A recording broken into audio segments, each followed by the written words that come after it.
നമസ്കാരം, ഞാൻ Vishnu Narayan. Wish for ഹക്സിൻ്റെ NLP സീരീസിലെ മറ്റൊരു എപ്പിസോഡിലേക്ക് എല്ലാവർക്കും പതിവുപോലെ സ്വാഗതം. ഇന്ന് നമ്മൾ സംസാരിക്കാൻ പോകുന്നത് സാധ്യതകളെയും അതിൽ വരുന്ന ഒബ്സ്റ്റക്കിൾസിനെ കുറിച്ചാണ്. സാധ്യതകളെയും തടസ്സങ്ങളെയും കുറിച്ച്, അതായത് പോസിബിലിറ്റീസിനെയും ഒബ്സ്റ്റക്കിൾസിനെയും കുറിച്ച്. നിങ്ങൾ ഏതൊരു പോസിബിലിറ്റി എടുത്തു കഴിഞ്ഞാലും ഒരു ഔട്ട്കമ്മിന് വേണ്ടിയുള്ള ഒരു ഔട്ട്കമ്മിനെ കുറിച്ച് ചിന്തിക്കുക. ആ ഔട്ട്കമ്മിൽ നമ്മൾ ഒബ്സ്റ്റക്കിൾസിനെ കുറിച്ച് ചിന്തിച്ച് കഴിഞ്ഞാൽ അതൊരു 5 കാറ്റഗറിയിലായിരിക്കും പെടുന്നത്.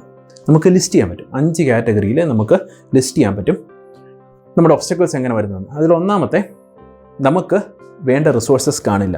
അതായത് പീപ്പിൾ ആകാം, ആൾക്കാരാകാം, ഉപകരണങ്ങളാകാം, സമയമാകാം, പ്ലേസ് ആകാം, എന്താണേലും ഒന്നാമത്തെ റിസോഴ്സസ് കാണില്ല എന്നുള്ളതായിരിക്കും. രണ്ടാമത്തെ, നമുക്ക് റിസോഴ്സസ് കാണും, പക്ഷേ എന്ത് ചെയ്യണം എന്നറിയില്ല. അങ്ങനെയുള്ള അവസ്ഥകൾ വരാം. മൂന്നാമതായി, നമുക്ക് എന്ത് ചെയ്യണം എന്നറിയാം, പക്ഷേ നമ്മൾ നമ്മുടെ സ്വന്തം കഴിവിൽ വിശ്വസിക്കുന്നില്ല. നമുക്ക് സ്കില്ലില്ല എന്നല്ല, നമുക്ക് നമ്മുടെ കഴിവിൽ വിശ്വാസമില്ല എന്നാണ് അതുകൊണ്ട് അർത്ഥം വരുന്നത്. നമ്മൾ നേരത്തെ പറഞ്ഞു നമ്മൾ സ്വയം ലിമിറ്റ് ചെയ്യരുതെന്ന്. ആ ലിമിറ്റേഷനാണ് അവിടെ വരുന്നത്. ഇനി നമുക്ക് സ്കില്ലുണ്ടെങ്കിലും പക്ഷേ അതൊരു വർത്തായിട്ട് തോന്നുന്നില്ല. നമ്മുടെ ഔട്ട്കം നമുക്ക് ഒരു മൂല്യമുള്ളത്, പ്രോസസ്സിൽ നമ്മൾ കണ്ടു, മൂല്യമുള്ളതാണോ എന്ന് നമുക്ക് തോന്നുന്നില്ല, അത് ഉറപ്പ് വരുന്നില്ല.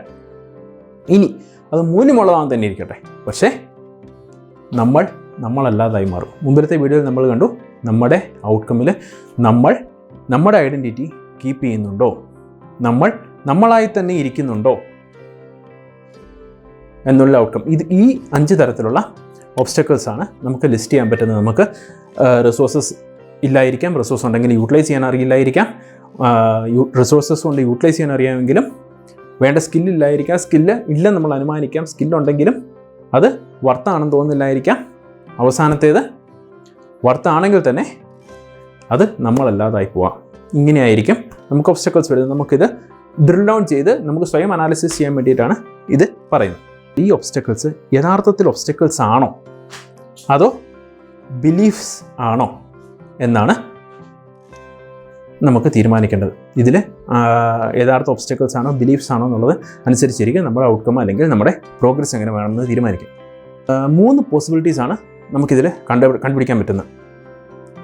നമ്മൾ ഒരു അനാലിസിസ് നടത്തി നോക്കുക. ഇത് യഥാർത്ഥ ഒബ്സ്റ്റക്കിൾസ് ആണോ? ബിലീഫിനെ കുറിച്ച് നമ്മൾ വിളിച്ച് ഇത് യഥാർത്ഥ ഒബ്സ്റ്റക്കിൾ ആണോ എന്ന് അനാലിസിസ് നടത്തി നോക്കിക്കഴിഞ്ഞാൽ, യഥാർത്ഥ ഒബ്സ്റ്റക്കിൾ ആണെന്ന് മനസ്സിലായാൽ ഡ്രോപ്പ് ഇറ്റ്. താൽക്കാലികമായി ഔട്ട്കം അവിടെ നിർത്തുക. ഇനി രണ്ടാമത്തെ ഓപ്ഷൻ, ഈ നമുക്ക് ഒബ്സ്റ്റക്കിളായിട്ട് തോന്നുന്ന കാര്യങ്ങൾ ഒബ്സ്റ്റക്കിളാണ്, എന്നിരുന്നാലും നമ്മുടെ ഒരു എഫേർട്ടൊക്കെ വെച്ച്, അല്ലെങ്കിൽ നമ്മൾ കുറച്ചൊരു എക്സ്ട്രാ മൈൽ പോയി കഴിഞ്ഞാൽ, അല്ലെങ്കിൽ കുറച്ചൊരു എക്സ്ട്രാ നമ്മൾ ചെയ്ത് കഴിഞ്ഞാൽ, കുറച്ചൊരു എക്സ്ട്രാ എഫേർട്ട് ഇട്ട് കഴിഞ്ഞാൽ നമുക്കത് ചെയ്യാൻ പറ്റും, അത് വർത്താണ് എന്ന് തോന്നിക്കഴിഞ്ഞാൽ പ്രൊസീഡ് ഇറ്റ്. മൂന്നാമത്തെ ഓപ്ഷൻ, അപ്പം ആദ്യത്തേത് നമ്മൾ കണ്ടു, യഥാർത്ഥ ഒബ്സ്റ്റക്കിൾ ആണെങ്കിൽ നമ്മൾ ഡ്രോപ്പ് ചെയ്യുന്നു. രണ്ടാമത്തെ ഓപ്ഷനിൽ നമുക്ക് എക്സ്ട്രാ എഫേർട്ട് ഇട്ട് കഴിഞ്ഞാൽ നമുക്ക് ചെയ്യാൻ പറ്റുമെന്നുണ്ടെങ്കിൽ നമ്മൾ പ്രൊസീഡ് ചെയ്യുന്നു. മൂന്നാമത്തെ ഓപ്ഷൻ, നമുക്ക് കൺഫ്യൂഷനാണ്. ബിലീഫാണോ, നമ്മളിലുള്ളൊരു ബിലീഫാണോ അതോ ഒരു ഒബ്സ്റ്റക്കിളാണോ, നമുക്ക് കൺഫ്യൂഷനാണ്. ഇത് ചിലപ്പോൾ ബാക്കിയുള്ളവരുടെ ബിലീഫായിരിക്കാം, ചിലപ്പം നമ്മളുടെ ബിലീഫായിരിക്കാം. അപ്പോൾ എന്താ ചെയ്യേണ്ടത്? Just test it. ഏതാണ് സത്യം എന്നറിയില്ലെങ്കിൽ ഒന്ന് ടെസ്റ്റ് ചെയ്യുക. എന്തെങ്കിലും നമ്മളൊന്ന് ടെസ്റ്റ് ചെയ്ത് കഴിഞ്ഞ് കഴിഞ്ഞാൽ ഇത് മുകളിലത്തെ ഏതെങ്കിലും 2 കാറ്റഗറിയിൽ വന്നുപെടും. അപ്പോൾ ഈ 3 കാറ്റഗറി എന്ത് വന്നാലും വരുള്ളൂ, മുകളിലത്തെ 2 കാറ്റഗറിയിൽ ഈ ടെസ്റ്റ് ചെയ്ത് കഴിഞ്ഞാൽ വന്നുപെടും. അതാണ് ഒബ്സ്റ്റക്കിൾസും പോസിബിലിറ്റീസും തമ്മിലുള്ള റിലേഷൻസ്. അപ്പോൾ ഇന്നത്തെ നെഗറ്റ്സ് കഴിഞ്ഞു. മറ്റൊരു നോളജ് സാമ്പിളുമായിട്ട് അടുത്ത വീഡിയോയിൽ കാണാം. Till then, be happy, keep smiling, bye bye.